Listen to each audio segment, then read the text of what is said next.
Bamakɔ lamini e cɛ faramuso ka denmisɛn ani maabakɔrɔ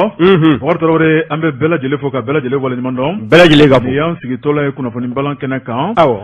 Tarawele dugu ma jɛ ka ban a bɛ girin donso bɛɛ n'a kungo ta fan don tarata ni ala dugu ɲuman cɛ e ni ne radio jigɛ fɔ ɲɛma so ka wulikajɔ kɔnɔna la an bɛ ɲɔgɔn sɔrɔ kunnafoni balan kɛnɛ kan o don kunnafoni balan tɛ dɔwɛrɛ ye maa minnu ye kalimu tabaw ye olu ka magan olu ka wulikajɔ jamana kunkanko kuma olu b'o sɛbɛn n'u ye fɛn fɛn sɛbɛn a kɛra duman a kɛra goma ye anw yamaralen don ni k'an da don a la ni k'a lakale an ka to dunkan cɛ ɲuman na baara tɛ taa maa saba baara kɔ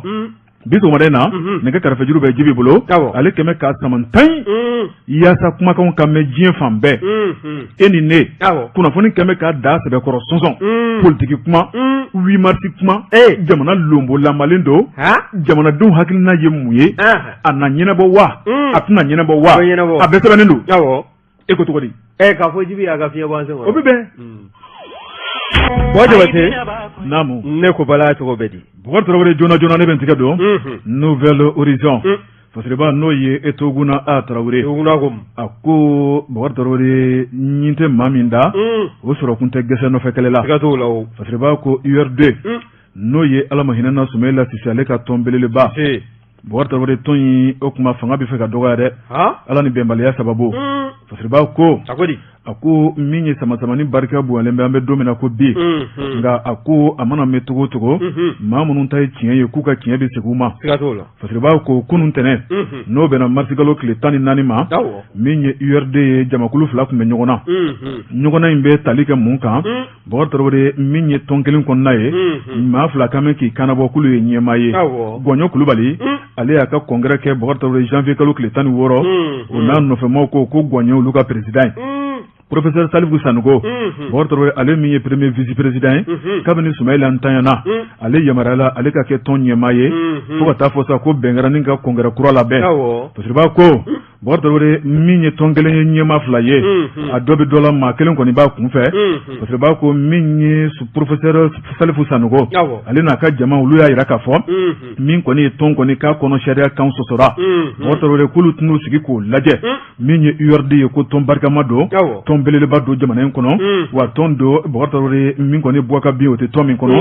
Bukari Tarawele k'u tɛn'u sigi k'u ka tɔn tɔgɔ tiɲɛtɔ lajɛ o tuma maa minnu y'u ka hakilinaw ta Bukari Tarawele ni ka jagoya kɔngɛrɛ kɛ o tuma k'u bɛ olu ɲangi u y'a fɔ u y'a kɛ Bukari u ye sɛbɛnfura bɔ ni ka maaw tɔgɔ fɔ maaw ɲangina dɔw kɔni suspendra kalo 6 dɔw yɛrɛ gɛnna ka bɔ tɔn kɔnɔ pewu Fasiriba ko Bukari Tarawele o sigi kɔnɔna la u y'a jira k'a fɔ hali bi u tɛn'u sigi tuguni o tuma k'u na laɲini kɛ k'a ɲɛsin tribunal ma Bukari Tarawele ko nkalon min tigɛra o tuma k'u tɛn'u sigi k'o lamɛn nkalon jumɛn ko don k'u bolonɔ bila sɛbɛnfura la k'a jira k'a fɔ k'u ka taa congrès extraordinaire la janko tɔn bɛ se ka ɲɛmaa kura sɔrɔ Bukari Tarawele kunnafoni y'a jira k'a fɔ n'o ye Toguna A Tarawele ye a ko maa dɔw kɔni bɔra Gɔɲɔ Kulubali fan fɛ ka na min ye Professeur Salifou Sanogo fan fɛ ka na yira k'a fɔ ko a yirala k'a fɔ k'olu tɔgɔ bɛ pétition kɔnɔ ko nkalonfin u tɔgɔ t'a kɔnɔ bi u tɔgɔ t'a kɔnɔ sini wa k'u ma signature kɛ k'u tɔgɔ min bɛ yen k'a sɛbɛnn'u kɔfɛ dɛ ayiwa Fasiriba ko n'o ɲɔgɔnna dun kɛra sɛbɛnfura la jamana in kɔnɔ Bukari Tarawele o bɛ sariya kan sɔsɔ de ko fɔ Bukari Tarawele o tuma min ye sariya tigilamɔgɔw ye o b'a jira k'a fɔ k'u ye janfa kɛ Bukari Tarawele o tuma sariya tigilamɔgɔw kan ka fɛn min k'o kan Bukari Tarawele k'o dɔn bɛɛ Fasiriba ko Professeur Salifou Sanogo n'a ɲɔfɛmaw u ye laɲini kɛ commune 5nan tribunal la Bukari min kɔni tribunal baarakɛbaaw ye weleli kɛ ni k'u lamɛnni tun ye kunun ye Bukari a 2 si ma se yen nka min y'u ka sɔnɔndoma n'o ye avocat ye Gɔɲɔ Kulubali ale tɔgɔla avocat 4 tun bɛ yen ni ka taa Gɔɲɔ ka hakilinaw kuma fɔ Bukari Tarawele min ye Professeur Salifou Sanogo ye o tuma ale fana tɔgɔla avocat 1 de tun bɛ yen u y'a datulu la k'a da jaba la bɛɛ y'i ta fɔ bɛɛ y'i ka hakilinaw fɔ Bukari Tarawele min ye kiiritigɛlaw ye u ye bɛɛ lajɛlen lamɛn Fasiriba ko nin ko in kɔni k'a tɛna taa yɔrɔ janna min kɔni tiɲɛtigi kɔni k'o ka tiɲɛ bɛ d'a ma la tɛna mɛn e ko min ye ntɛnɛn nata ye Bukari Tarawele jaabi kɔni bɛ bɔ ka bin o tuma o min ye jaabi laban ye k'a jira k'a fɔ maa min ta ye tiɲɛ walima maa min ta ye nkalon ye Fasiriba ko min kɔni ntɛnɛn nata o sebaliya ye ko n'i ye ko taabolo ye i b'a dɔn k'a fɔ min kɔni Gɔɲɔ Kulubali ye Boubacar Traoré ko bɛ sɔn ka duguma sara ta dɛ sababu kɛ maa minnu bɔra ale fan fɛ ni ka t'u kankɔrɔ ta procès Salifu Sanogo ye o kuma k'u tɔgɔ bɛ pétition min kɔnɔ k'ulu yɛrɛ tɛ ko tiɲɛ tɛ nin tɛ maakɔrɔw ka kuma ye kɔrɔtɔ Alama o de tɛ na ni gwajɔ ye wa n'o tɛ tilema bin ka ban Esuma ba tɛ wolo siga t'o la Boubacar Traoré an bɛ min fɔ nin ko in na Boubacar Traoré min kɔni ye disibaw ka kɛlɛ a da man di dugumamɔgɔw la fɛnw bɛ ka fara-fara an ka jamana in kɔnɔ fara-farali Mali mago t'o la bi Boubacar Traoré kɛlɛ banbali min bɛ an ni ɲɔgɔn cɛ Mali mago t'o la bi Mali mago bɛ kɛlɛya de la bɛn ani karama n'an fara-farala Boubacar tɔn fanga bɛ dɔgɔya dɛ ni Gwanyo Kulubali n'a ka nɔfɛmaw ye duguma sara ta o ye fanga belebele bɔlen URD la o ma bɛna bɔ a la wa maa tɛ ko cogo dɔn dɛ ayiwa maa tɛ ko cogo dɔn o kuma an ka duwawu ye min ye u ka bɛn ko la a dalen ka lafiya dɛ n'o tɛ a Gwaninba ko nin wagati la dɛ kunnafoni filɛ nin ye an ye min bɔ Nouvelle Horizon kɔnɔ a ka bi bɔli don n'o tɛ maa minnu y'u kana bɔ k'a fɔ ko u ye olu cogoya sɛbɛn ka sɔrɔ u t'a kalama u ka URD bolofara min bɛ fɔ Burkina yanfan fɛ n ko maa dɔ b'o la o fana bɛ kɛ imitation de signature subhanallah k'a jira k'a fɔ k'a tɔgɔ bɛ pétition na k'a jɛna n'a ye extraordinaire k'a sɔrɔ kalo dun yankɛ o fana t'a dama kɔlɔlɔ olu bɛɛ de nana ka n'u ta da bɔgɔ jenilen kan o de kɛra u ka bɔgɔ jenilen ka weleli Ala k'a ko nɔgɔya amina yarabi bon Jabate ni ye n tɛgɛ don ni sɛbɛn bɛ bɔ sɛbɛn min n'o k'a ma ko aujourd'hui Mali Mali nin ye maa min ka fasiri ye o ye Kasimu Tera ye ko min ye Baraweli cercle ye min ye sigida 11 ye k'olu ma fara ɲɔgɔn kan wa o farala ɲɔgɔn kan ka bɛn ni araba jantɛmɛlen ye ka se ka kunnafoni di baro ta ani ka ɲɛsin don kibaru tigilamɔgɔw ma wa n'i y'a ta k'a lajɛ a bila an bɛ minɛn min kɔnɔna na o de ye député kɔrɔ Ali Mustafa Sanogo o bɛ se ka dɛmɛ don a ma cogo min na bawo maa min n'a y'a jɛniyɔrɔ f'i Baraweli ka ɲɛtaa la wa min ye nin collectif ninnu ye olu fana ka danaya dan bɛ a kan o kɔni y'a jira k'a fɔ kɔsada in na kunnafoni minnu bɔ bɛ ka bin n'o bɛ ka Conseil national de la transition n'o CNT ko a kɔnɔna ni k'a fɛrɛ ni ka dɔ fara a jama kan o ye Ali Mustafa Sanogo ko danaya kan ka d'a ka kokura hali n'a ma ɲɛ k'a fɔ a ye députéya kɛ ka kɔrɔ o députéya i b'a ye k'a fɔ min ye wulikajɔw ye a ye baara kuma caman kɛ Baraweli kɔnɔna na o Baraweli in fana na ko yan'a sen ka don politique la dɛ maa minnu ye nin kɛnɛ in sigi n'o ye nin kunnafoni di kɛnɛ ye ni ka Adama Jalo ni k'o ta k'o kɛ kumatigi n'a bɛ wele nanzarakan na ko conférence principale ale kɔni y'i da don kuma caman na a y'a jira k'a fɔ min ye Ali Mustafa Sanogo ye député kɔrɔ a ye baara minnu kɛ o dɔ bɛ tali kɛ min ye kɔnɔbugu ko ni maanifin n'i kun fatula maa teliya de bɛ kɛ joona k'i ta ni k'i su ta ka Segu région ni ka o sɛgɛrɛ Segu marabolo n'o y'a Segu dugu kɔnɔna ye waasa i su ka se ka taa bila morgue la n'o ye glace ye nka min ye Ali Mustafa Sanogo ye a ka wulikajɔ n'a ka dɛmɛbaga minnu n'olu b'a kɔkɔrɔ o kɛla sabu ye ni ka se ka min ye morgue ye ni ka se ka o jɔ yɔrɔ kofɔlen in kɔnɔna na n'o ye kɔnɔbugu ye wa n'o tɛmɛna ka bɔ yen i b'a ye k'a fɔ k'a minɛ préfet ka taa se sous préfet ma hali maire ka bureau ordinateur caman de kɔni zana a fɛ a n'a dɛmɛbaaw tɛgɛdilen kɔ ɲɔgɔn ma ka se ka taa olu ka baara ni k'a nɔgɔya u bolo o n'o tɛmɛna ka bɔ yen i b'a ye k'a fɔ min halisa Ali Mustafa Sanogo a ye wulikajɔ caman kɛ o wulikajɔ bɛ tali kɛ fɛn min kan o de ye ka baara dɔw kɛ ka ɲɛsin an balakaw ka jɛkulu minnu n'olu bɛ Baraweli kɔnɔna na olu bɛ se ka dɛmɛ cogo min na u ka se ka jɔ u yɛrɛ kolo la ka fara Adama Jalo kan n'o ye fulakɛ ye min b'a ye k'a fɔ Mamadu Sisɔgɔ fo ka taa se Fatumata Keyita ma olu bɛɛ lajɛlen kɔni y'a jira k'a fɔ ni danaya dara Ali Mustafa Sanogo kan min ye CNT dɔ ka fara jamakulu kan o jamakulu o bɛ se ka yakubaya cogo min na o yakubaya tɔ ko danaya ka da Ali Mustafa Sanogo kan baara minnu n'a y'o bolo da dɛ k'a to yani a ka kɛ député kɔrɔ ye yani baara minnu donn'a fɛ o baara ninnu bɛ se ka kunfori cogo min na a fɛ Baraweli kɔnɔna na o ka laɲini ye o ye ko wa ko min ye musojɛkuluw ye n'i y'a ta bi k'a lajɛ i b'a ye k'a fɔ 100 sara la 90 nin bɛɛ lajɛlen kɔni y'u ka sɛbɛnw sɔrɔ wa ninnu bɛɛ lajɛlen dɛmɛɲɔgɔnya sɔrɔ ka bɔ Ali Mustafa Sanogo yɔrɔ min kɔni ka wulikajɔ n'a ka hami o de ye Baraweli ka ɲɛtaa ye Baraweli bɛ se ka dɔ ye k'a ka ja Baraweli min ye a CSCOM ye ko ambulance a m'o san ka bila yen wa min ye jamana marabaaw yanni olu ka taa ambulance san ka di yenkaw ma ale yɛrɛ ye jɔn o ye k'a jira k'a fɔ min ye halisa Baraweli CSCOM ye min ye ka se ka maanifinw n'i y'a mɛn ko adamadenya i yeli de ko don min ye appareil ophtalmologique ye a ye nin bɛɛ lajɛlen san ka bila CSCOM Baraweli kɔnɔna na min bɛ se ka kɛ sabu ye Baraweli ka den kana bɔ k'a fɔ k'i bɛ taa Segu walima i bɛ taa Segu mara fan wɛrɛ fɛ ka taa nin bana kofɔlen ninnu ani nin jagoro ninnu k'i bɛ taa furakɛ min ye Ali Mustafa Fasa no ye ale kɔni y'a jira k'a fɔ wulikajɔ ani danaya kɔni ni ye Adama Jalo ye ko ni danaya dala Alimusa Fasa nɔgɔ kan a bɛ kɛ sababu ye danaya min n'olu gɛnbɛ ani Sekɔrɔba Dondo min n'o gɛnbɛ ko waleya ta ka Alimusa Fasa nɔgɔ sɛgɛrɛ ani Baraweli commune 11 cercle Baraweli cercle kɔnɔna na k'olu ka dɛmɛɲɔgɔnya k'a kana kɛ gansan ye min Alimusa Fasa nɔgɔ ye ka kɔn bi ɲɛ a y'a jɛni yɔrɔ fin Baraweli ka ɲɛtaa la i n'a fɔ n da tula la cogo min na wa min ye hamina wɔrɔw ye Baraweli bɛ se ka yiriwa cogo min na min ye muso jɛkuluw ye ka taa se denmisɛnnin jɛkuluw ma dɛmɛɲɔgɔnya min n'a kɛn bɛ k'o ta ka ɲɛsin yenkaw ma o k'o bɛ se ka kolo don k'a dili don cogo min na o de ye danaya kurakurali ye a kan a ka se ka don conseil national de la transition o kɔnɔna na nin ye ko ye sɛbɛn min n'an y'a sama ka bɔ aujourd'hui Mali kɔnɔ Kasimu Tera a ka fasiri don Bakari ne bɛ n tɛgɛ don joona journal La Priorité fasiriba n'o ye Seri Jara ye Bakari Tarawele a y'a jira k'a fɔ siga kɔni tɛ min na min ye Mali kɛlɛkɛcɛw ye anw ka faama forces armées maliennes Bakari Tarawele k'u bɛ ka yɛlɛ sana ŋana Bakari Tarawele o dogolen tɛ maa si la min ye kɛlɛkɛcɛw ye jugu k'u ɲini k'u kangari k'u dafara ni k'u kunci Bakari Tarawele o daminɛna ka bɔ jamana in kɔnɔna la maa minnu hali tɛ farafin ye nin bɛɛ lajɛlen ko bi ko Mali kɛlɛkɛcɛw ka baara yɛlɛmana fasiriba ko wari nka maa i mana i di i jugu ma a ti fa Bakari Tarawele min kɔni ye an ka kɛlɛkɛcɛw ye u bɛ ka tɔgɔ duman min kɛ jamana kɔnɔna la min ye maa dɔw ye n'o ye fasodenjugu dɔw ye n'o ye an dɛmɛbaa kɔrɔ dɔw ye Bakari Tarawele olu kɛmɛ k'u ɲi ɲiminɛ o digi bɛ olu la Bakari Tarawele min ye Emmanuel Macron k'a sɔrɔ i yɛrɛ la a n'a ka kɛlɛkɛcɛw Allahu akbar e ko a yɛrɛ fana ma ɲɛnatigɛ fari da de maa tɛ to o ko ninnu na k'e bɛ kɔrɔ koyi a ko k'e tɛ kɔrɔ koyi i de bɛ kɔrɔ di Bakari Tarawele fasiriba ko a ko min kɔni ye Faransi ye Bakari Tarawele olu de kɔni bɛ ka lagosi ta ni ka anw sɛgɛrɛ Bakari u kɛn bɛ ka maa dɔ fana ladilan min k'olu bila anw senkɔrɔ tɛ banko la n'a bɛ fɔlu fana dɔw ma ko fasodenjugu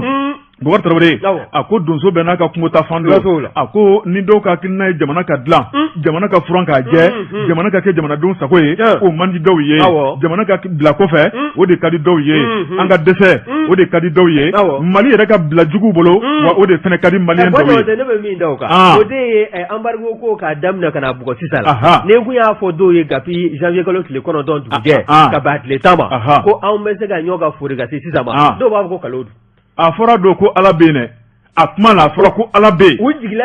ka Ala to tellement k'u jigi d'an bɛ Faransi kan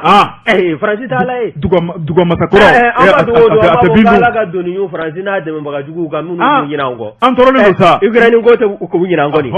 Bakari Covid 19 ko o ma ɲinɛ o kɔ ni ko Covid ko nɔgɔya fɔlɔ Bakari Tarawele o de b'a ko n'o ye Seri Jara ye a ko min ye an ka jamana tɔgɔ tiɲɛbaaw ye Bakari k'u ka sabali n'o tɛ k'u bolo bɛ k'u kala ye koyi Bakari min ye RFI ye ka taa bila France 24 la olu kɔni bɛ ka kolokalakanw fɔ waati bɛɛ lajɛlen kɔnɔ k'a yira k'a fɔ Mali kɛlɛkɛcɛw bɛ ka bin dugudenw kan ni ka dugudenw fa k'u disi la tunu Bakari Tarawele ko nin bɛɛ lajɛlen cogoya tiɲɛ kumaw de ye Mali kɛlɛkɛcɛw bɛ ka bɛn dugudenw kan waati min na bɛn bɛ ka kɛ sɔrɔsiw kan k'u da k'u kan tigɛ olu tun bɛ min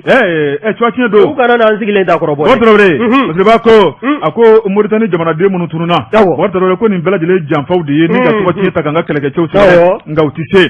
parce que b'a ko maa minnu bɛ ka nin kɛ u ka sabali ye n'o tɛ Bakari k'u kɔ bɛna bɔ fiɲɛ na ala tɛna mɛn bɛɛ lajɛlen b'a dɔn k'a fɔ Mali kɛlɛkɛcɛw bɛ baara min na Bakari Tarawele an ka dɛmɛ de kan ka ɲɛsin u ma juguw bɛ yɔrɔ min na k'u ɲini k'u bɔ wo kɔnɔna la Bakari Tarawele ni k'u kunci a ko o ye fasoden ɲuman bɛɛ lajɛlen ka hakilina ye Mali kɛlɛkɛcɛw u kununama n'u bilama ko kelen tɛ a ko jan ko an ni Rusiw ye tigɛdi ɲɔgɔn ma baara min kɛ Bakari Tarawele o tigɛdi ɲɔgɔn ma baara o kɛra kunnawolo ye o tɔgɔ duman a ko dugutigi kɔrɔ tɛ dugu ɲalen fɛ min ye Faransikaw ye barikanimu tun b'an ka jamana kɔnɔ olu dɛsɛlen an ye wulu sulumukulu nɔfɛ ni kana tɔgɔ duman sɔrɔ tɔgɔ duman min Bakari Tarawele o de kɔniya don o de digilen bɛ olu la o de y'a to bɛ ka ni campagne jugu in kɛ k'a ɲɛsin kɛlɛkɛcɛw ma Mali kɛlɛkɛcɛw ka baara ti dɔwɛrɛ ye ni ka dugudenw fa duguden minnu maa min u ma bɔn ko nɔ tɛ k'u ni jugu tigɛ ɲɔgɔn ye koyi Bakari Tarawele bɛɛ lajɛlen b'a dɔn k'a fɔ Mali kɛlɛkɛcɛw bɛ baara min na u kalenkan ye min ye ka dugudenw n'u bolominɛw k'o lakɔlɔsi Bakari Tarawele ko Irisiw ka nali a nɔ yera a kɛra sababa belebeleba ye parce que ko Irisiw ye minɛn minnu d'an ma an ye minɛn minnu san Irisiw ka dɛmɛɲɔgɔnya u ka kunnafoni di baara Boubacar Traoré ka bilama ni kunnama Mali kɔnɔ ko kelenw tɛ Boubacar Traoré o daraja baara o laɲini baara o sanuya baara ko de digilen bɛ Faransi n'a dɛmɛbaaw la kuma bɛɛ filɛ nin ye Boubacar Traoré Fasiba ko a ko siga kɔni tɛ min na Mali ni Russie Boubacar Traoré ko dɔ de bɛna fara an ni ɲɔgɔn cɛ jɛɲɔgɔnya baaraw kan Boubacar Traoré ko nin tɛ foyi bɔ sɛdenni sɔngɔ la min kɔni ye Ukraine ye Boubacar Traoré bɛɛ lajɛlen ɲɛ b'a la k'a fɔ min kɔni ye bamancɛbaw ye u y'a yira k'a fɔ min kɔni ye Ukraine ko Russie bɛ ka min ta ka Ukraine kaw sɛgɛrɛ wa jɔdumanw tɛ n bɛ min f'i ɲɛna minnu bɛ ka Russie kɛ u ɲɛ tinɛ ye jɔdumanw tɛ n'o tɛ u tɛ Russie yɔrɔ dɔn Ukraine kɔnɔna na u b'u yɔrɔ dɔn munnu ma sɔn ka taa kɛlɛ n ko cɛ dɔ sigi bɛ nka bon nin de ye birifini mun b'o la an b'a fɔ ka b'o la Russie président ka ko diya ne ye a tɛ kuma wa a bɛ komi an ka sini le silencieux i tɛ kuma i tɛ kuma ɲɛna ko tɛ dabila u bɛɛ kelen wa bɛ k'u laɲini wa u bɛɛ b'a kalama fana n ko waati dɔ la min ye Pologne ye k'olu bɛ taa avion di Américains ka taa u ka Allemagne jamana kan u ka sabali Boubacar Traoré parce que b'a ko a ko Centrafrique mankan o tuma u ye Russie tɔgɔ tiɲɛ olu ye Centrafrique furan k'a jɛ Boubacar Traoré min kɔni ye Russie ye Boubacar mangoya bɛ ka ta ka d'u ka Ukraine kɛlɛko la a fɔra ta min kɔni ye Poutine ye a dara kɔrɔbɔla parce que b'a ko Russie ye min ye o dɔnnen don diɲɛ kɔnɔ n'u ye jamana o jamana dɛmɛ siga kɔni t'a la o jamana o bɛ kunna wolo sɔrɔ o tuma k'u ka ni kolokala kan a tɛ foyi bɔ sɛdenni sɔngɔ na Mali kɔnɔ Mali kɛlɛkɛcɛw an b'aw kɔ o tuma a y'i yɛlɛ n'aw ka sana yɛlɛ ye ka se ka jugu kɛlɛ ka sebaya sɔrɔ kunnafoni filɛ nin ye an ye min bɔ priorité kɔnɔ Seri Jara ale ka sɛbɛnni don priorité an b'u fo an bɛ taa Jibi fa fɛ k'a ka feerefɛnw lakodɔn jɔ Boubacar n bala cogo bɛ di Jabate ko ni maa min ni sɔn mina ɲɛnamini ma i b'i sigi ni ye n tɛgɛ don ni sɛbɛn bɛ bɔ sɛbɛn min n'o k'a ma ko Mali Tribune Ibrahim Fasiri ye a ko yalima ko Choguel ko kamanagan tɛ a nɔfɛ wa n'i y'a ta k'a lajɛ ko kabi dɔgɔkun laban tɛmɛnlenw na i b'a ye k'a fɔ ŋunuŋunukan kɔni bɔla ni ka baroda caman ni ka o sɔrɔ k'a jira k'a fɔ min ye Dr Choguel ko kala Mayiga ye k'a b'a fɛ ka wala tɛmɛ wa k'a ka wala tɛmɛ o kɔrɔfɔ in de tun bɛ bɛɛ lajɛlen nɛnkun kan wa bɛɛ lajɛlen kɔni ye a jira fana bɛɛ jamakulu o tilala fila ye dɔw y'a jira k'a fɔ Choguel ka fangabila ko o bɛ se ka kɛ lafiyada ye ka ɲɛsin jamana ma kɛrɛnkɛrɛnyala min ye transition ye n'o ye camancɛrɔ fanga ɲɛmaaw ka wulikajɔ ye wa dɔw fana y'a jira fan nɔfɛ k'a fɔ Choguel ka fangabila k'a bɛ kɛ sababu ye ni ka gɛlɛyaba de ta ka se sɔrɔdasilakaw ma n'o ye colonel Assimi Goïta n'a nɔfɛmaw ye n'i ye kɔrɔfɔ in ta k'a lajɛ maa minnu bɛ yen n'olu b'a fɛ a ka fangabila olu kɔni ko bi in na f'a ni M5 min kɛla jɛkulu ye min kɛla sababu ye ni a ye primature sɔrɔ k'o kɔni k'o jɛkulu k'a fara an bɛ bi wa ko n'i y'a ta k'a lajɛ ko min ye gɛrɛntɛ ye o bɔ n bɛ sɔrɔdasilakaw yɔrɔ ka ɲɛsin Dr Choguel ko kɛla Mayiga ma wa min ye politicien ye n'o ye politigimɔgɔw ye olu fana ka kulu dɔw fara an bɛ ɲɔgɔn kan ka gɛrɛntɛ ta ka ɲɛsin a ma kɔrɔfɔ caman kɔni bɔ n bɛ ka ɲɛsin Dr Choguel ko kɛla Mayiga ma ko nka ko kɔrɔfɔ ninnu k'a tɛ ka kala don a ɲina ni ka bɛn ni a ye ko kɔrɔfɔ in bɔ ka bin Sabali Fajiri b'a ka fɔ la n'o ye Ibrahima Jaye ko min ye Dr Choguel ko kɛla Mayiga ye an ka fangabulon camancɛrɔ fanga ɲɛma ko a tun b'a fɛ ka walan tɛmɛ koyi ko ka k'a tilala k'i miiri bawo walan tɛmɛ in a bɛ taa wolo fɛn min na o de ye dossier kɔrɔ dɔw kɔni n'a fɔra k'a bolo bɔla baara la bɛɛ dossier kɔrɔ dɔw b'a a nɔfɛ n'u dossier ninnu n'o kɔnɔko man di kosɛbɛ k'o kɔrɔlen ninnu wuli a nɔfɛ wa o bɛɛ lajɛlen kɔfɛ i b'a ye k'a fɔ min ye Dr Choguel ko kɛla Mayiga ye a ka walan tɛmɛ n'a y'a tɛmɛ a bɛ kɛ sababu ye fana fan dɔ kulu filanan min bɛ yen olu fana k'a fɔ ko n'a ma ɲɛ k'a fɔ sɔrɔdasiw y'a tɛgɛ ko k'a bɔ baara la baara min kun t'an bɛ ka kalifa a la k'a bɛ kɛ sababu ye ni ka dɔ de fara a ka dawula kan ka dɔ fara a ka yanga kan nin kulu fila kɔni b'a la ka ɲɔgɔn sama nka min ye Dr Choguel ko kɛla Mayiga ye min ye jamanaden fanba ye olu kɔni ko k'a ka to a nɔ na camancɛla fanga in bɛ taa ban waati min ye an hakilinaw ye ani hamina minnu bɛ an na ani gɛrɛntɛ minnu t'an bɛ ka jamana yɛrɛ den caman sɛgɛrɛ o kɔrɔfɔ o fura ka se ka sɔrɔ o la joona min ye colonel Assimi Goïta ye k'a k'i tɛgɛ banba Dr Choguel ko kɛla Mayiga kan waasa min ye a kana kɛ Souleymane Bouvé Mayiga ni Ibrahim Ala hinɛ Ibrahim Boubacar Keita la olu ka waati dɔ tɛmɛlen ye bawo u ye min ye Ibrahim Boubacar Keita ye Ala ka hinɛ a la jamanakuntigi kɔrɔ k'a su a y'i tɛgɛ bɔ Souleymane Bouvé Mayiga kan na bɛɛ ko karanga ko wa min ye politicien ye o kɔni o ye koko in ɲɔni k'a bi min ye El Hadji Ibrahim Boubacar Keita ye ka dankari k'a ka fanga na wa k'o kɔrɔfɔ n'o taabolo kelen de sen ta an bɛ mɔgɔ wɛrɛw fɛ ka ɲɛsin Dr Choguel ko kɛla Mayiga ni colonel Assimi Goïta ma ko n'u ma u tɛgɛ di ɲɔgɔn ma jamana in bɛ dingɛ min kɔnɔ k'a b'o kɔnɔ ko maa tɛ to politicien ka kolo kala kan fɔ la jamana ka se ka jɔ ka taa sɔrɔ politicien k'a bɛ san 30 bɔ bi o taabolo n'u da ye la wa u ye wulikajɔ fɛn fɛn kɛ a si ma kɛ sababa ye jamana in kɔnɔ min ye bɛɛ ye bɛɛ lajɛlen sɔnna a ma nka bɛɛ kan ka bila minɛ minnu kɔnɔ a n'a kan ka turu bɔlɔ minnu kan o bɔlɔ ninnu taabolo bɛɛ lajɛlen sɔsɔla nin ye mun ye sɛbɛn min n'an y'a sama ka bɔ Mali tribune kɔnɔna na Ibrahima Ndiaye a ka fasiri don a ye taa fɔ maaw ye ko ne kɛra fɛn ye hali bi ma fɛn sɔrɔ a t'o kun bɔ ne bɛ n tɛgɛ dɔn ko quoi l'observatoire fasiriba n'o ye Sidi Kulubali Sidi kalimu taba Sidi wɔrɔtɔrɔ a y'a yira k'a fɔ min ye diɲɛ seligina ni muso tɔgɔla don wɔrɔtɔrɔ fiɲɛ maa wuli bɛɛ lajɛlen bolo b'i kundaminɛ na ko faso Maliba kɔnɔna la Mali musow ye ɲɛli n'u ye wɔrɔtɔrɔ u n'u ka dusukolo bɛ ɲɔgɔn na u n'u ka wulikajɔ bɛ ɲɔgɔn na u n'u ka dabali ni fɛɛrɛ bɛ ɲɔgɔn na fasiriba ko an bɛ kalo kɛrɛnkɛrɛnnen mun na o ye musow ka kalo ye wɔrɔtɔrɔ a kun tɛ dunu ni bala ye a kun tɛ Apollo ani bala ni so ye a kun ye hakili jagabɔ ɲumanya baaraw ye fasiriba ko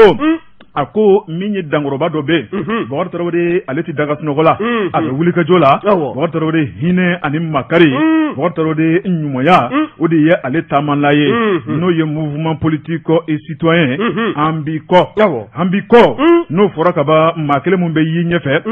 o de ye Fatumata Ɲani u k'a ma ko Batule fasiriba ko Bɔkari Tarawele min ye denba ɲuman ale kɔni ye 8 mars a ye wulikajɔ kɛ Bɔkari Tarawele min ye tarata yɛrɛ tɛmɛnen 8 mars yɛrɛ don yɛrɛ Bɔkari Tarawele a ka mouvement tɔgɔ la ni ka taa ɲumanya baara belebeleba kɛ baara min taara ka ɲɛsin dɛsɛbaatɔ ma maa minnu bɛ n'u bɔr'u sigiyɔrɔ la ni ka t'u sigiyɔrɔ kɛ ɲamasunugu sanfɛla ye an ko minnu ma ko déplacé kɛlɛ ɲɛsiranɲɛ kama bingali ɲɛsiranɲɛ kama dɛsɛ ni kɔli kama u bolila ka b'u sigiyɔrɔ la ni ka n'u kalifa don Bamakɔ yan Bɔkari Tarawele taa yɔrɔ wɛrɛ t'u la n b'a kɛ cogo di o t'u la jɔn de bɛna don anw jigiya kɔrɔ Fatumata Batuli ko ne b'aw jigiya kɔrɔ Bɔkari Tarawele ka sama to maa min ɲɛ gomi gosi juruti la Bɔkari min man ta o tuma min ye directrice du développement social ye Bɔkari ale de kɔni taara bisimila o tuma fɛn minnu b'a bolo ani kumakan minnu b'a da ni ka bisimila a ko nakun fila tɛ na nakun kelen dɔrɔn ne ye muso cɛsirilen ye tɔn de bɛ n bolo n'o kɔni ye jamakulu belebele ye denmuso don ka taa bila cɛ ni muso la Bɔkari Tarawele hakilina min bɛ na o tɛ dɔwɛrɛ ye Bɔkari Tarawele min kɔni ye ɲumanya ye k'a ɲɛsin ka jamana don ma hɛlɛ ni dɔrɔmɛ kelen dɔrɔmɛ fila an bɛ se ka min kɛ don min na n b'o baaraw boloda fasiriba ko arabadon masikalo tile 9 min ye Bamakɔ gouverneur ale gabakɔrɔla la Fatumata Batuli Ɲani ale yɛrɛ tun tɛ kɛnɛ kɔnɔ nka min y'a dɔgɔmuso sarama n'o ye Binta ye ale de tun bɛ kɛnɛ kɔnɔ n'i ye kɔrɔmuso ye dɔrɔn i ye dɔgɔmuso ye Bɔkari Tarawele Binta Sarama ale de kɔni ye kumakanw bɛɛ lajɛlen lase a ko n kɔrɔmuso a ka tɔn tɔgɔ la n kɔrɔmuso ye n ci ka na Bɔkari Tarawele ni kana fɛn mun di déplacé ma Bɔkari Tarawele an baw an faw an dɔgɔw ka taa bila an denw na Bɔkari Tarawele o de filɛ nin ye ni dantigɛli ye a ko fɛn minnu bɛ n bolokɔrɔ o ye matela 300 ye o fana ma tɛmɛ ka bɔ yen sukorobɔrɔ 200 ani 50 ye n'o ye kilo 55 sukorobɔrɔ 200 ani 50 ye o fana ma tɛmɛ ka bɔ yen min ye tulu o carton 200 ani 40 o kelen kelen litiri 5 ye o fana ma tɛmɛ ka bɔ yen macaroni paquet 200 ani 40 o kelen kelen ye kilo 5 ye o fana ma tɛmɛ ka bɔ yen min ye basi minnu kan ka dilan ka don so la o 300 ani 45 kidi min ye a ye dɔ kɛ Bɔkari Tarawele ni bɛɛ b'a kɛ tan kasi bɛ dabila wallahi kasi bɛ dabila Bɔkari Tarawele min ye Fatumata Batuli Ɲani ye Bɔkari k'a y'a ka kɛta kɛ Bɔkari a taara k'a di maa min ma n'o ye madame Jara Mayimuna Famanta n'o ye directrice du développement social ye Bɔkari a ko nin ye fasoden ɲumanya baara ye nin ye ɲumanya baara ye an ka jamana in kɔnɔ Mali domaine nin de ye kabini kunun n'o bɔra an ka jamana in kama ka ban jamana in bɛ kɛ bolodengɔni tamasire ye a ko k'a ni ce Bɔkari ka kɔ nin ɲɛ min ye muso cɛ sabatɔw ye a ye dɛmɛ ta k'olu sɛgɛrɛ denmisɛnnin minnu bɛ n'u faw tanyara Bɔkari a ye dɛmɛ ta k'olu sɛgɛrɛ maa minnu bɛ yen Bɔkari n b'a kɛ cogo di dun t'a la o t'olu bolo a ye dɛmɛ belebele ta k'olu sɛgɛrɛ maa bɛ se k'a fɔ sa a mouvement n'o ye mouvement politique et citoyen an b'i kɔ Bɔkari Tarawele hakilina ni kungilenna mun b'a la dɛ o de ye dɛmɛ ni dɛmɛ k'a lase a tigiw ma maa minnu n'a ka kan kɔni kunnafoni filɛ nin ye an ye min bɔ l'observatoire kɔnɔ Sidi Kulubali ale ka sɛbɛnni Sidi Kulubali ka fara l'observatoire maaw kan ka fara ɲuman kɛbaa kan an b'u bɛɛ lajɛlen fo Bɔ Jabate o ko ten a ye n bila n bɛ n ka kulusi jalasiri o b'a sɔrɔ i b'i ɲinw de bolo nin ye n tɛgɛ don ni sɛbɛn bɛ bɔ sɛbɛn min k'a ma ko le reporter Gabriel Tienu nin ye a ka fasiri ye ko yalima député kɔrɔ Mohamed Tunkara ko yalima k'a bɛ sariya sanfɛ wa ko walima k'a b'a la k'i n bara bɔ an ka kiiri tigilamɔgɔw la de ɲininkali bɔ n bɛ ka kɛ min ye tɔ jɛkulu ye fara ɲɔgɔn kan jɛkulu dɔ n'o bɛ wele ko Rassemblement Malien pour la Fraternité et le Progrès ni dalatɛla la ko a ma ko RMFP olu kɔni u y'u ka tɔn ni ka sigi sen kan wa u ye jalagili sɛbɛn do ni ka ɲɛsin député kɔrɔ Mohamed Tunkara ma ka sabu kɛ a ka dɛmɛɲɔgɔnya jugu ye ka ɲɛsin yɛlɛma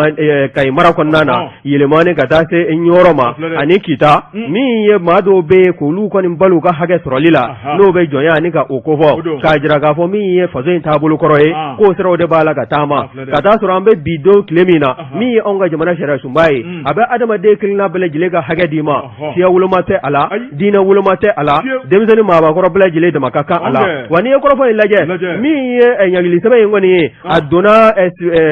commune 5 n'o ye sigida 5nan tribunal ye ka ɲɛsin député kɔrɔ Mohamed Tunkara ma kabi kalo dɔ tile 21 san 2020 wa n'i y'a lajɛ min ye maa mugan wɛrɛ ye i b'a ye k'a fɔ jalagili sɛbɛn t'a la ka olu fana sɛgɛrɛ min kɔni t'a la min donna ka bɛn ni san 2019 ye min ye Kita tribunal n'o y'a kiiribulon ye ka ɲɛsin o maa mugan fana ma nka k'a minɛ o don fo bi i b'a ye k'a fɔ nin jalagili sɛbɛn ninnu si ma se ka mɔɔnɔ bɔ o ma se ka kunkan ma se ka bɔ nin si la ko yalima anw ka jamana sariya tigɛlaw n'a kiiribulon tigilamaw u b'a la ka mun kɔnɔ de min ye Mohamed Tunkara ye a b'a la ka nin dɛmɛɲɔgɔnya juguya min ta ka ɲɛsin maa dɔw ma k'u ka adamadenya daraki ka b'u bolo k'i sen da u ka hakɛ kan ni k'a terege ko baw ko sɛbɛn a ye ko yalima k'a bɛ sariya sanfɛ wa ɲininkali bɔn bɛ ka kɛ Gabriel Tienu ale kɔni y'a jira k'a fɔ hakilinajigi min ye nin jɛkulu in ye n'o ye Rassemblement Malien pour la Fraternité et le Progrès ye ni u kɔni n'u y'a jɛkulu sigi sen kan san 2017 u y'a jira k'a fɔ olu ka hamina ye fɛn min ye min ye Kayi mara Kayi région ye ka taa se Nioro région ma ani Kita région ninnu bɛɛ lajɛlen kɔni bɛ u ka wulikajɔ kɔnɔna na adamaden minnu bɛ yen n'olu barokofɔlen ninnu kɔnɔna na cogo min na u ka jɛkulu sigi k'a y'o ye u ka wulikajɔ ɲɛsin bɛ u la wa n'i ye Mohamed Tunkara député kɔrɔ n'i y'a ka taabolo lajɛ hali a ka yɛrɛ kofɔ dangan waati n'o ye san 2020 min n'o o funufunu taara ni députéw bɛɛ lajɛlen ye a tun bɛ o la a o waati a tun b'a la ka kɔrɔfɔ min bɔ ka bin o de ye ko a ye sugandi a ye danaya danga n'o tɛ jɔnw mana n'olu kɔni to assemblée kɔnɔna na n'o y'an ka bulonba kɔnɔna ye o bɛna dankari k'aw ka taabolo ninnu na o bɛna muruti aw ma jɔnya ni taabolo n'a a kɛwalew lasira taamali la o y'a ka campagne kɛka ye n'i ye député kɔrɔ ta k'a lajɛ hamina minnu bɛ a la o de ye maa wɛrɛ ale tɛ maa wɛrɛ ma filɛ koyi maa wɛrɛ minnu bɛ yen n'olu kɔni n'a jira k'a fɔ k'olu ye jɔn ye wa a y'a jira fana ko fɛn fɛn bɛ yen n'o ye jɔn ye n'a ma ɲɛ k'a fɔ k'u bɛ muruti jɔnya taabolo ma k'u ye fɛn fɛn sɔrɔ k'u to u makɛw bolo walima u mamusow bolo u k'u bɛɛ minɛ u la wa n'u ma ɲɛ a ko fana u k'u gɛn ka bɔ u ka dugu kɔnɔna na yɔrɔ min ka di ye o ka taa ye n'i ye Mohamed Tunkara ka taabolo in lajɛ nin bɛ adamadenya sariyaw ni k'a kɔlafɔ wa a bɛ sariya sɔsɔ a bɛ nin bɛɛ lajɛlen kɔlafɔ min y'an ka kiiribulon tigilamaw ye u ka fɛɛrɛ kɛ joona min ye nin maa kofɔlen ye n'a ma ɲɛ k'a fɔ a kɔni a tun bɛ députéya la députéya kɔni banna pewu wa min ye wulikajɔ ye tɛgɛ ka d'a kan ŋwɛ k'a wele k'a ɲininka a dalakan na n'a jɔla a la a ka don kaso la wa ni ɲagili min ka kan o ka ta ka ɲɛsin a ma a kɛra sababu ye ka degun se maa minnu ma olu bɛɛ lajɛlen ka hakɛ ka se ka sigi u ma donc min ye député kɔrɔ ye a kɛra sababu ye min ye maa 3,000 bɔɲɔgɔnko ye ala ni gɛrɛntɛ fɔ olu kɔni y'u ka duguw kɔni bila ka t'u ɲɛma dogo fan wɛrɛ fɛ wa n'i ye kɔrɔfɔ in lajɛ kɛrɛnkɛrɛnyala min ye membre ye min ye Kita cercle kɔnɔna ye min ye maa 2,000 ani maa 100 ye olu kɔni bolila biribiri ka t'u ɲɛma dogo fan wɛrɛ fɛ min ye maa 84 ye olu kɔni bolila ka bɔ ɲɔrɔ kɔnɔna na ka t'u ɲɛma dogo maa 54 olu fana bolila ni ka taa u ɲɛma dogo yɛlɛmani fan wɛrɛ fɛ maa 400 olu y'u sigiyɔrɔ bila ka na Bamakɔ min ye Mohamed ye n'o ye Mohamed député kɔrɔ Mohamed Tunkara ye ale min ye Kita député kɔrɔ ye a kɔni y'a jira k'a fɔ ko karata kɔnɔna na wa min y'ale sago ye n'a dungo o de bɛ kɛ wa min ye maa minnu bɛ yen n'u b'a la ka nin maa ninnu tɔɔrɔ k'u ka jɔn ye u ye k'u bolokɔnɔ maaw don k'u ka fɛn sugu bɛɛ da u kan ale bɛ jɔn n'a ye san tɛ fi kuma tɛ san fiɲɛ ka wuli wa min y'an ka kiiribulon tigilamaw ye ko yalima nin waleya in bɛna to sen na wa min ye colonel Assimi Goyita ye ka taa se min ye docteur Sogɛli Kokala Mayiga ye hakɛw u bɛɛ lajɛlen ka se ka don bɛrɛ la maaninfinw ka se ka damakɛɲɛ o de bɛ jamana sigi diya maaninfinw mana bɛn sigila fana hakɛw mana kɛ kelen ye min ye kɛlɛ caman ye o bɛ ban nka min ye député kɔrɔ Mohamed Tunkara ye a hakililan tɛ o ye a ka taabolo tɛ o ye wa min ye sɛbɛn minnu n'o ye jalagili sɛbɛnw dɔw bɛ ka ɲɛsin a ma n'o ye plaintes ye je ko kun ka bɔ a bɛɛ lajɛlen na maa minnu bɛ a nɔkan n'o ye maa 20 fana minnu jalakila olu bɛɛ ka wele k'u ɲininka sɛbɛn min n'an y'a sama ka bɔ le reporter kɔnɔna na Gabriel Tienu a ka fasiri don kuma ka ɲi an bɛ dɛgɛ min o bɛ bɛn Jabate ndara nana dantigɛli wɛrɛ tɛ o la ne ko bala cogo bɛ Bokar Tarawele k'a yira bɛɛ lajɛlen la k'a fɔ hali bi yan'an man tigɛ don minɛn dɔ b'an bolo kɔrɔ yan minɛn in kabini janvier kalo o tile 15 Bokar Tarawele jagokɛla dɔ ka minɛn don bazɛnw ni feerefɛn caman de b'a kɔnɔ valeur ka bon kosɛbɛ Bokar kabini janvier kalo tile 15 fo bi ni minɛntigi tulo b'an kana k'a k'a jilaja a ka se jɛgɛ fɔlɔ n'o tɛ an bɛ k'an seko n'an damayira kɛ a ka jilaja a kana bazɛnw kɔni b'a kɔnɔ a fɛn tɔw ka ca nka ni minɛntigi yɛrɛ sera yan a tɔw ye fɛn mun ye a bɛ da la fila du sera ka na o caman a ma ko ye ayiwa ni dalu jɔnjɔn tɛ da an bɛ minɛ ka di siga foyi t'o la Bokar Tarawele ne bɛ n tigɛ don journal rayon fasiriba n'o ye ayiwa la rédaction Bokar Tarawele a ko min ye dankɔrɔba ye n'o ye Damangile i b'a fɔ ko Ibrahima Jawara min ni i t'o dɔn i b'a fɔ usine Son o tigiba an ka jamana in kɔnɔ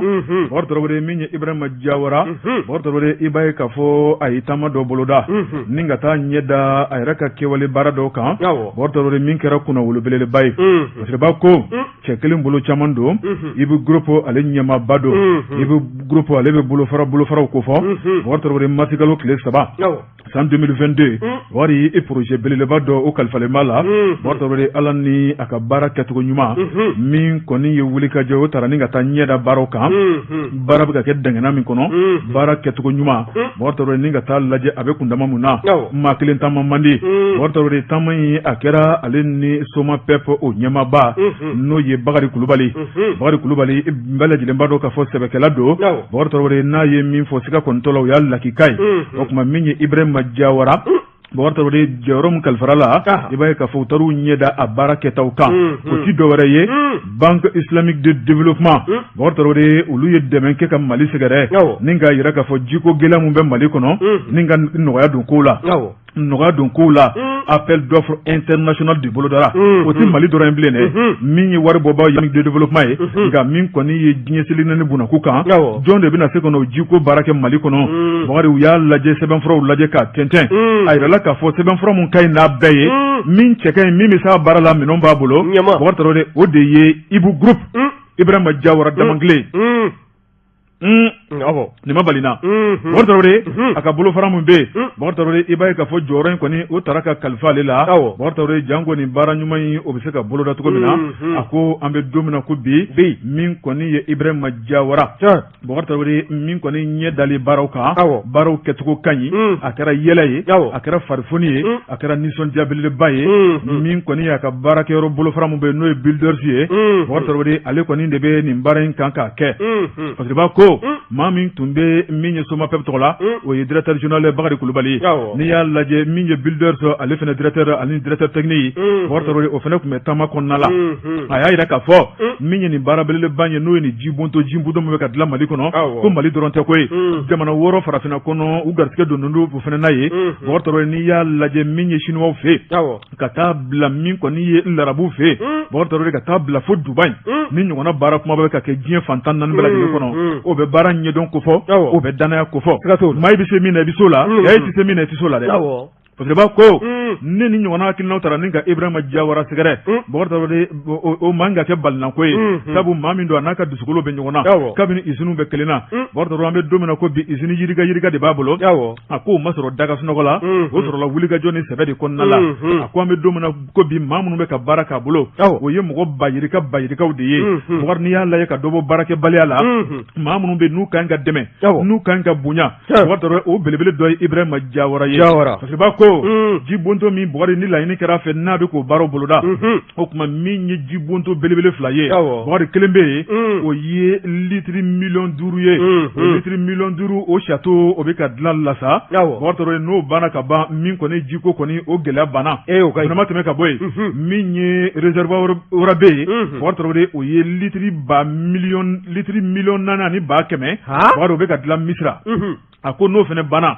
Bokar ko maa tɛ ji tigɛ ko kuma fɔ Mali kɔnɔ bilen parce que b'a ko Bokar fana ma tɛmɛ ka bɔ yen château dɔ bɛ ka dilan n'o ye litiri 500,000 ye o bɛ ka dilan Bokar Tarawele n'o fana dilanna ka ban Ponge o tuma k'o fana ye Ponge n'a lamini o ye bɛɛ lajɛlen wasalen jiko la a ko min ye ji tɛmɛsiraw ye dugu jukɔrɔlaw la kilo 240 bɔɲɔnko o baaraw kɔni olu fana ban parce que b'a ko min ye nin baara kɛrɛnkɛrɛnnen ye Bokar Tarawele a ma dabɔ dɔwɛrɛ kama o de ye jiko gɛlɛya mun bɛ yen ni maanifinya tɛ kɛ ji kɔ Bɔgɔtɔrɔ malidenw bɛ se ka ɲinɛ jiko gɛlɛya ko cogo min na k'a yira k'a fɔ ko ji sɔrɔli ye wajibi bɛɛ lajɛlen bolo setigi ko t'a la fantan ko t'a la sabu maanifinya tɛ k'a kɔ o tuma min y'o jiko gɛlɛya ko ta ka bɔ malidenw kan kɛrɛnkɛrɛnna Bamakɔ n'a lamini na Ala ye baara yɔrɔ min garisɛgɛ don la o de ye buildersi ye o bɛ Ibu groupe ale ka tɔn kɔnɔna la maa min y'a bɛɛ lajɛlen ɲɛmaaba ye Ibrahima Jawara Damangile Fasiriba ko Bɔgɔtɔrɔ de o tuma ko fɛn ka di maa ma maa min bɛ se ka kɛ a dɔnniya n'a hakilina bɛ maa min na ni ma balana fiyewu kunnafoni filɛ nin ye an ye min bɔ le journal Le Rayon kɔnɔ a ka bi bɔli don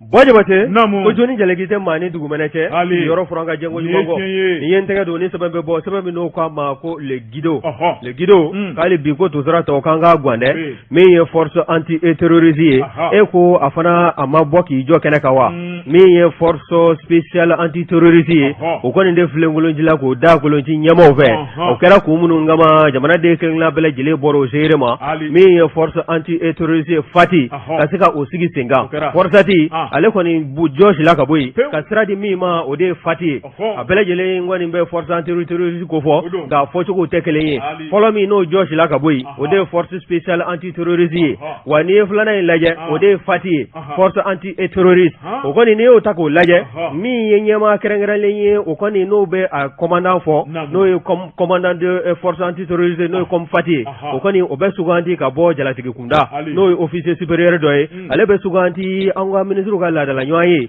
min n'a bɛ wele ko conseil des ministres o décret dɔ kɔni bɛ ta ni k'ale suganti ka se k'a bila a ka baara minɛn kɔnɔna na o fana maa bɛ suganti ka bila a kɛrɛfɛ n'o y'a ka dangan ye ko maa tɛ kocogo dɔn maa bɛ maa wɛrɛ bɛ don min na ni daluya wɛrɛ nana k'a dɛsɛ fɔlɔ in dɛsɛ a ka baara la min ye comme fati segɔn ye ale fana na suganti wa fana bɛ suganti ka bɔ jalatigiw fana cɛma ka se k'a ko baara ni k'a boloda wa ko n'i ye force anti terroriste fati in lajɛ a kɔni ka baara a ɲɛsin bɛ fɛn minnu ma yɔrɔ minnu bɛ jamana kɔnɔna na ni bamajiw kɛn bɛ ka zolen da ye n'u kɔni minɛli kɛn bɛ gɛlɛya ye i b'a ye k'a fɔ ni maa ninnu de bɛ ci ye wa n'u cila ka taa fana k'a fɔ ko hali n'u kɛra mɛlɛkɛ ye o bɛ minɛ ka na n'u ye n'u ma sɔn minɛli fana ma o ni fɛn min ka kan o bɛ da o kan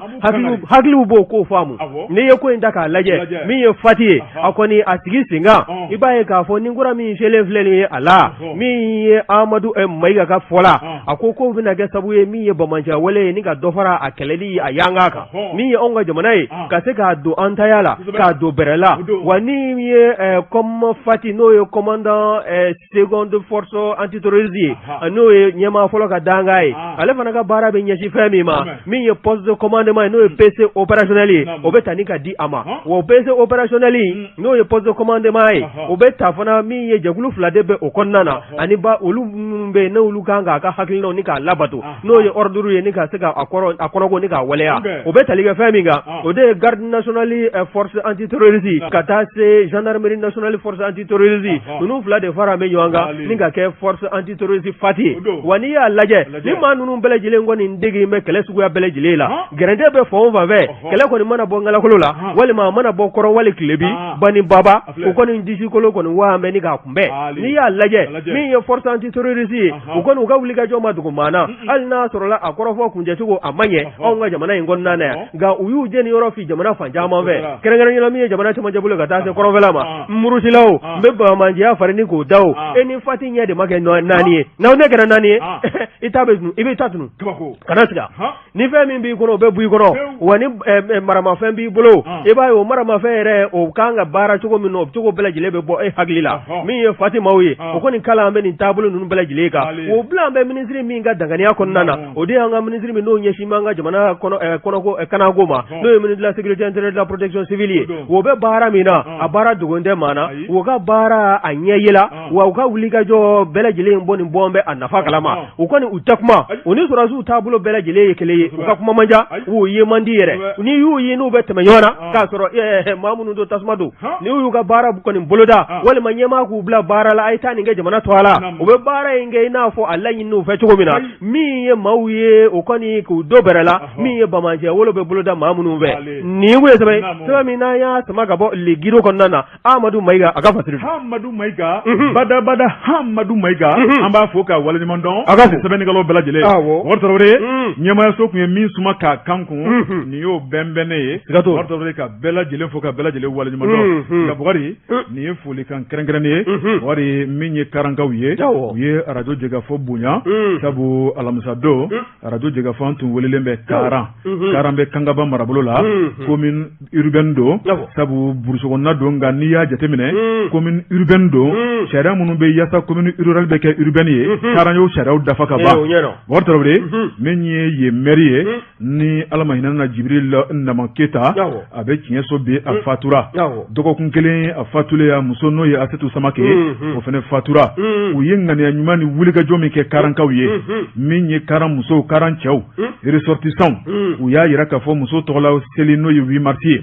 u bɛna topi étoile belebele bisimila o tuma ni k'a kɛ bonyamasegin ye ka tasi bila kɛ ka dugawu don kɛ k'a ɲɛsin Jibril Nama n'a furumuso ma u ye min kɛ karankaw ye k'a bɛ t'u kɔnɔ Bukari Tarawele o tuma min ye Jibril Nama dɔgɔkɛ n'o ye Mahamadu Nama Keta o tuma n'ale directeur national des routes kɔrɔ ye wari a ye wele bila ma o tuma jɛɲɔgɔn min tuma ni Jibril cɛ o tuma k'a b'a jɛɲɔgɔn bɛɛ lajɛlen kalama k'an k'an jilaja an ka se kɛnɛ kan Bukari a ye laɲini k'an fɛ an sera kɛnɛ kɔnɔna la a kɛra bonya ni karama ye Bukari tigama don ɲɛji la k'a sababu kɛ Jibril Nama ye min kɛ karankaw ye a furumuso Asetu ye min kɛ karankaw ye bɛɛ de tora misi la ɲumanya ka di kojugu o tuma jama y'a yira k'a fɔ u ka dugawu bɛ Jibril n'a furumuso ye Ala k'u dayɔrɔ suma o tuma u ɲɛ jɔlen bɛ maa min na bi o de ye Mamadu Nama Keta a ka k'u jigi ye Bukari u hakilina b'a kan Bukari Tarawele u b'a dɔn k'a fɔ a bɛ s'u kɔrɔ o tuma anw yɛrɛ fana bɛ bonyamasegin kɛ k'a ɲɛsin karankaw ma k'a ɲɛsin Mamadu Nama Keta ma kɛrɛnkɛrɛnnenya la o tuma k'a ye bonya ni danaya mun d'an kan k'a y'an fa k'a Keta Ali o tuma an bɛ bi ta bila waati korona Bukari Tarawele Buwa Jabate anw de ye bi kunnafoni lase maa min bolo bɛ nɛgɛ kɛrɛfɛ o ye Jibi ye denmisɛnnin tigɛ ko ɲuman a bɛ maakɔrɔba dɛgɛ nɔ la o tuma sɔɔni Burafili ni Sidibi ni sigi ntolanci kunkan ko a k'an bɛn diɲɛ waati wɛrɛ wa salaam